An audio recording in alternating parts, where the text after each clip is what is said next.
All right, welcome back to Ready Bet Action. We are talking the college football playoff quarterfinals today. Quarterfinals? Yes, the quarterfinals. Yeah, quarters. So, man, we are down to we're not playing any G5 teams anymore. Should not be any more blowouts that I see, at least on this schedule. No chance. Pretty exciting. We got some close games, which makes the betting lines a little tighter. Hard to find some value, but I think we got some good stuff here. I'm pretty excited for this weekend. We're just going to go in order here.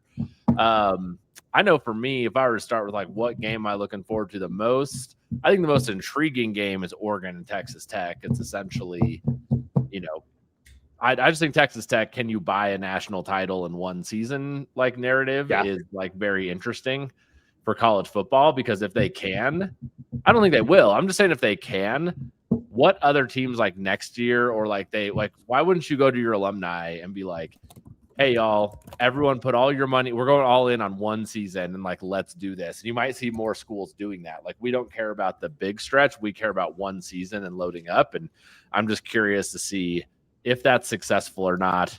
In order to do that, they have to beat Oregon, which is the game with the closest line. Oregon being favored by 2.5 here against Texas Tech. So we will get to those games. But Mike, besides Georgia, what are you looking forward to the most? You can pick the Georgia game. Yeah, I mean, I'm with you on the Oregon Texas Tech game. I think, Texas Tech being in the Big 12, like your level of opponents is definitely not what you're looking at in the playoffs. And I still don't know that they have truly been tested this season. I wish we could go back to the Utah game and have Utah actually put together a decent offensive game, and really curious how that one turns out at that point. Utah's defense really kind of held them down for 3 quarters and then eventually got exhausted.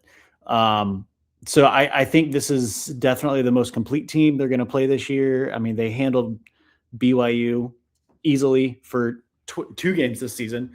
And I don't know. I've talked enough about BYU this season, so I won't go on that soapbox again. But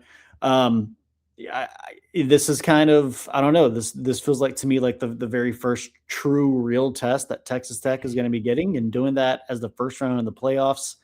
I don't like it. I feel I'm with you. With the buying a team for the playoff run. I think there's a year early at this point. So I'm curious what happens next week. And I mean, other than that, though, truly from a fandom standpoint and also just the storyline standpoint, Georgia Ole Miss, I'm very curious how that ends up, with it being the second time these two teams have played each other this season. We talk about that a lot on this show. Georgia has gotten so much better since that first round against Ole Miss. And Ole Miss without Lane, like, I don't know. It's just, there's a lot of entertaining storylines going on there as well. But in Vegas right now for the Utah game, so I'll be sprinting home early morning to make sure I get back to Salt Lake before kickoff of that Georgia Ole Miss game happens. Yes, of course. Well, let's start with the game on New Year's Eve that we all get to watch, which is great. I love that they do this. I love that they kick off on New Year's Eve. I think that's super awesome for us to be able to watch. And that is Ohio State taking on Miami.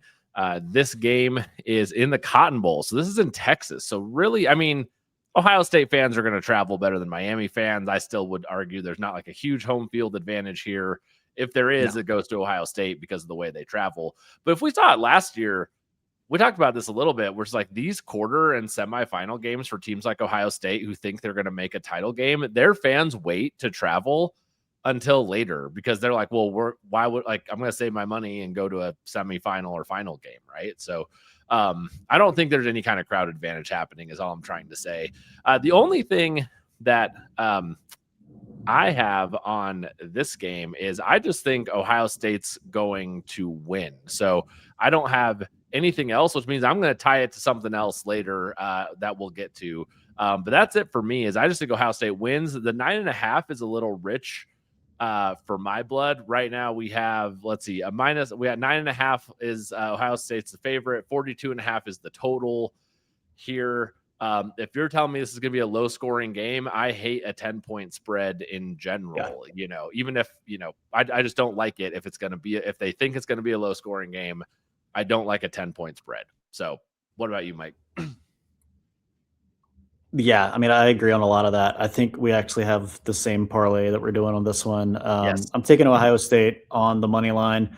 I also really like the under in this game, especially if you want to use it as a part of the teaser.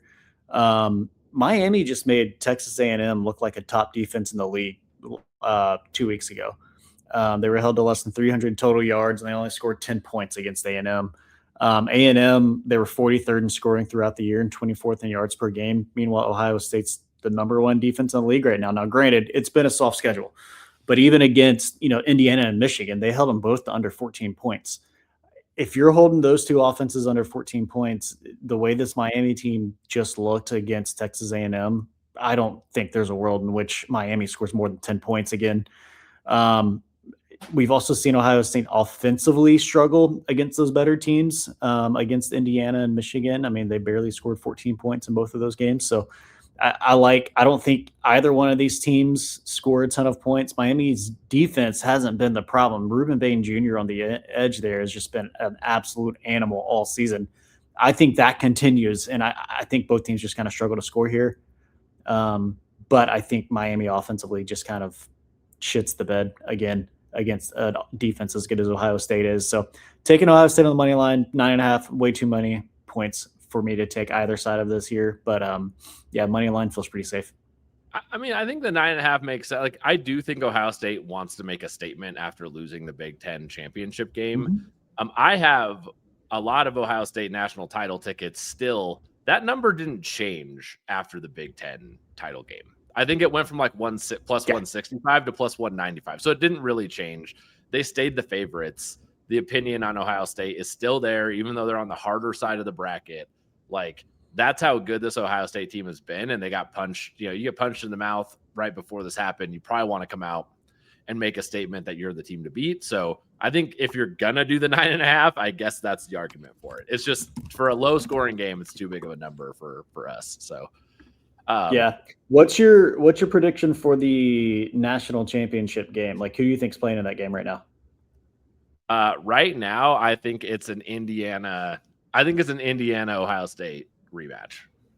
Yeah, I wish Georgia was on the other side of the bracket. I'd love to see a Georgia Ohio State national championship game.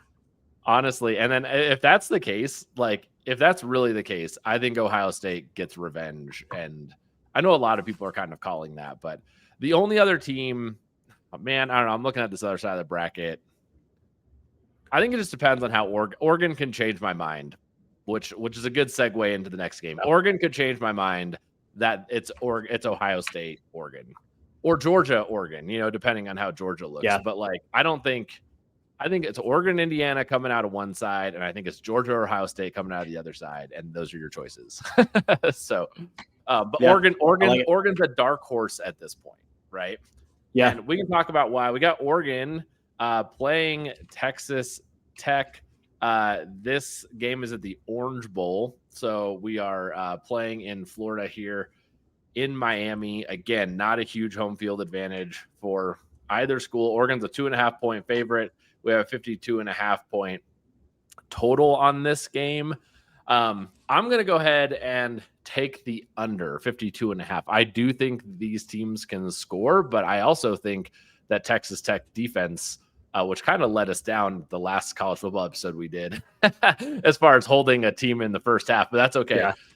I think that Texas Tech defense is a strength. I don't think Oregon has seen a defense like this since they played maybe Iowa in the beginning of November, and maybe have only played two other defenses this good, and they haven't necessarily racked up points against those defenses. So I also want to say I do like Oregon to win. I wouldn't bet against them.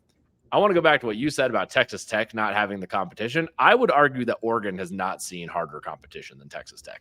And when they did, they played Indiana and lost by double digits. So I don't think Penn State counts anymore. I think everything else is like a mid-level to bottom tier Big Ten team.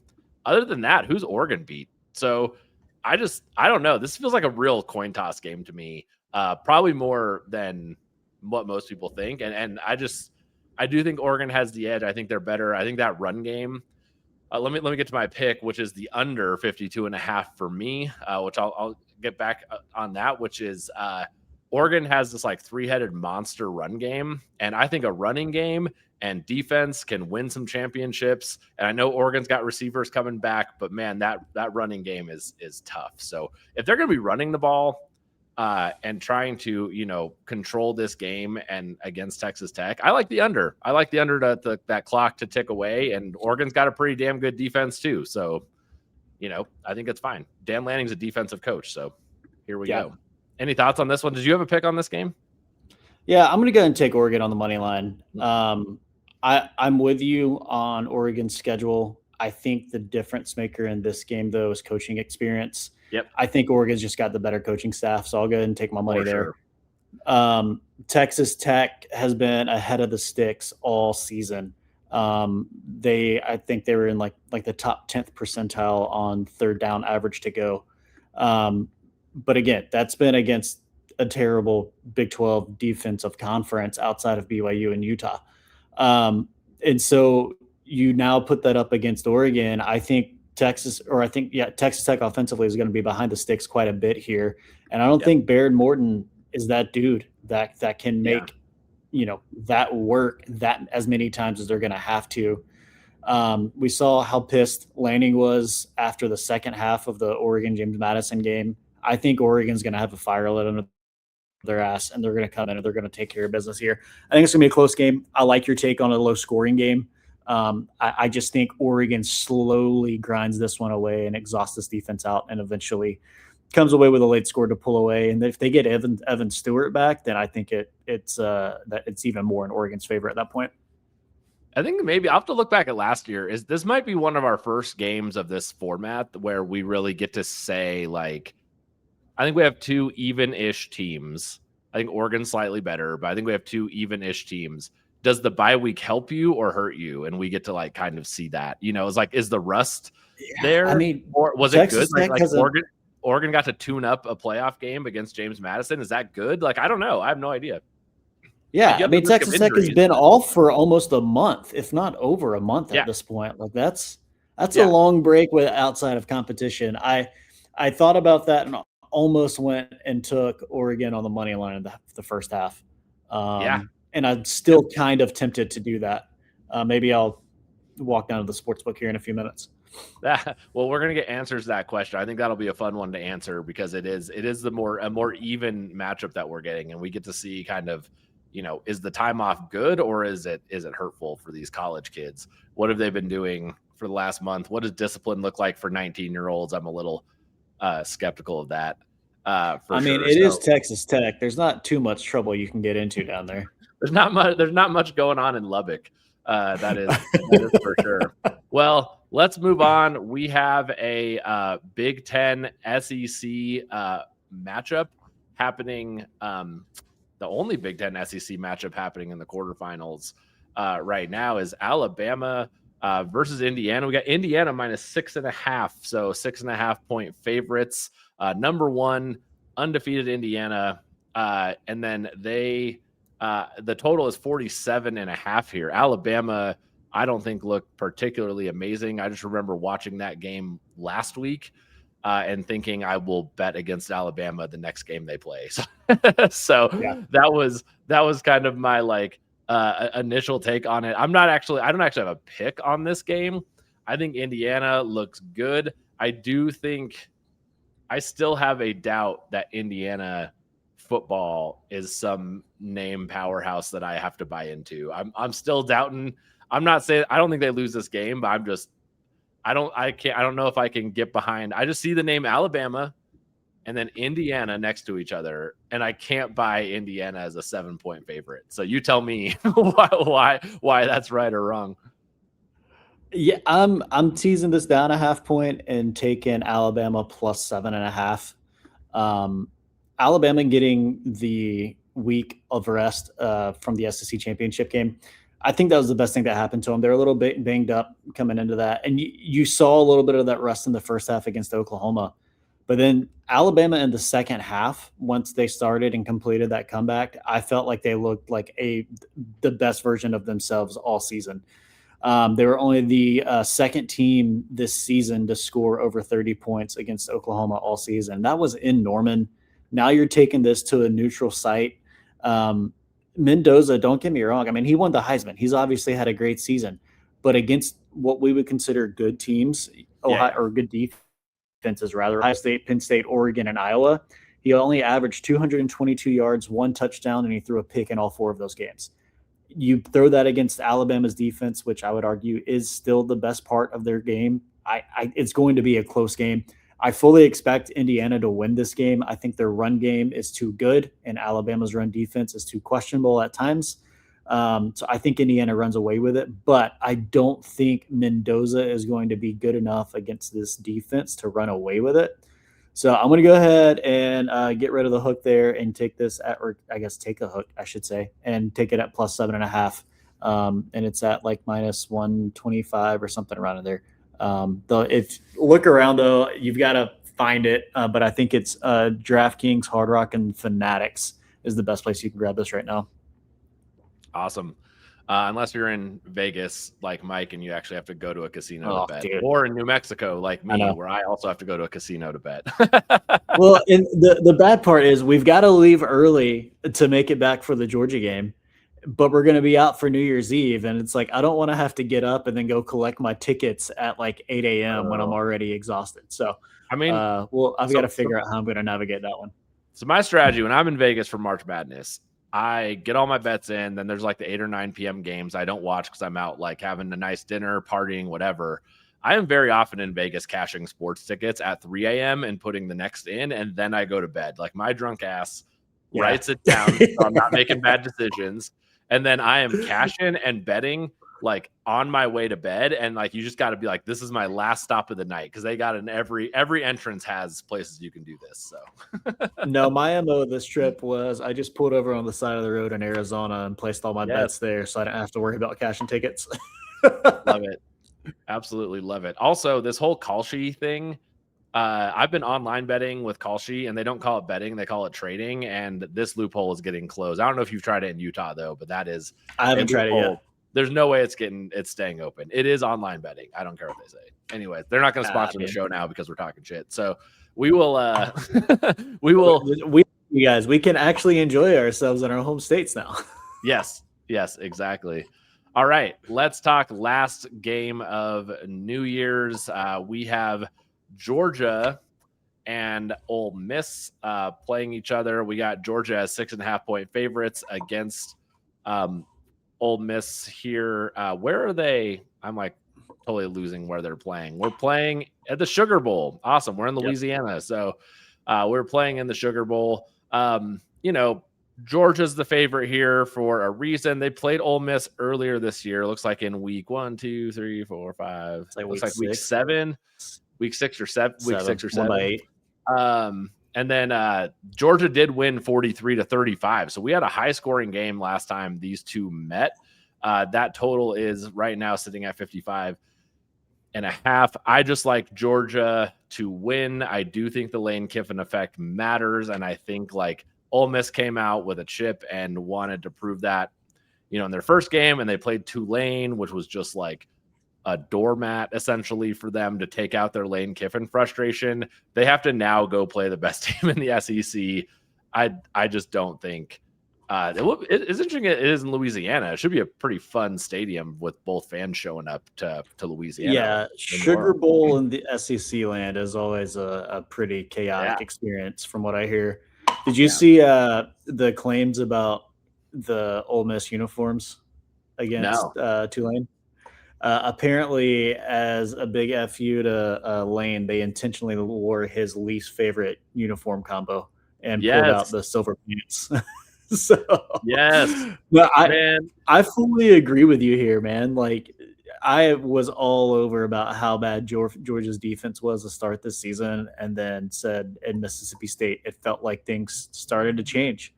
Prior to that game, I mean, they could not get a pass rush, and the secondary was absolutely atrocious. However, they have not given up more than 10 points since week 11 this season. They're averaging less than 8 points a game allowed right now.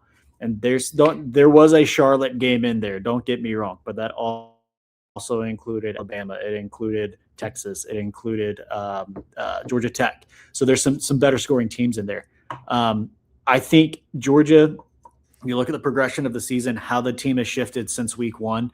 I feel like they've actually doing what Oregon's doing right now, and they're peaking at the right time. We saw it against Alabama when they just came out and absolutely dominated that game after previously losing to them earlier on in the season.